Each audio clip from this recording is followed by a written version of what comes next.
Барлықтарыңызға сәлем. Бүгін біз өте оңай жасалатын борщты жасаймыз. Бұл борщтың ерекшелігі без зажарки жасалады. Барлықтарыңызға жасап көруге кеңес беремін, себебі өте дәмді әрі тойымды.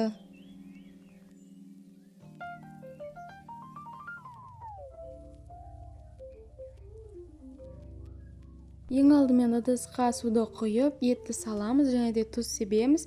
Қайнағанын күтіп, көбігін аламыз. Кез келген сұйық тамақты жасаған кезде сүйекпен жасаған өте дұрыс, себебі сүйек өте дәмді, сорпаға дәм береді. Барлық көкөністерді пияз, сәбіз, картоп және де қызылша мен қырыққабатты видеода көрсетілгендей турап аламыз.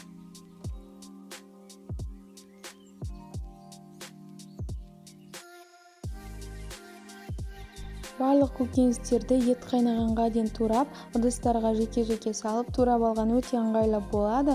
Ет қайнағаннан кейін кезекпен салып отырамыз.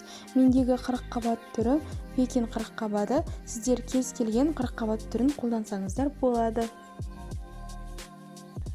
Ет толықтай пісқаннан кейін етті сорпадан аламыз, суығанын күтеміз.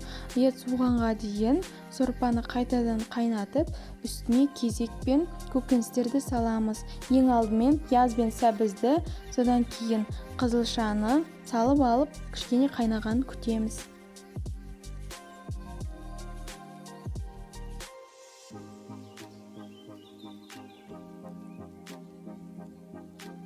Ет суығаннан кейін турап алып, қайтадан сорпаға саламыз.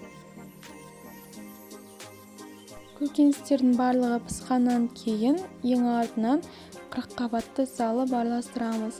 Мен қырыққабаттың үстіне тағы да тұз септім. Сіздер өздеріңіздің татымдарыңызға байланысты тұзды сепсеңіздер болады. Ең соңғы кезекте картопты саламыз. Сіздер өздеріңіздің борщтарыңызға картопты салмасаңыз да болады, бірақ маған осылай ұнайды. Картоп пісқаннан кейін біздің борщымыз дайын болады. Барлықтарыңызға жасап көруге кеңес беремін.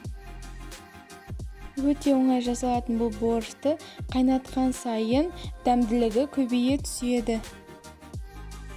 Барлықтарыңызға рахмет. Каналыма тіркеліп, лайк басуды ұмытпаңыздар.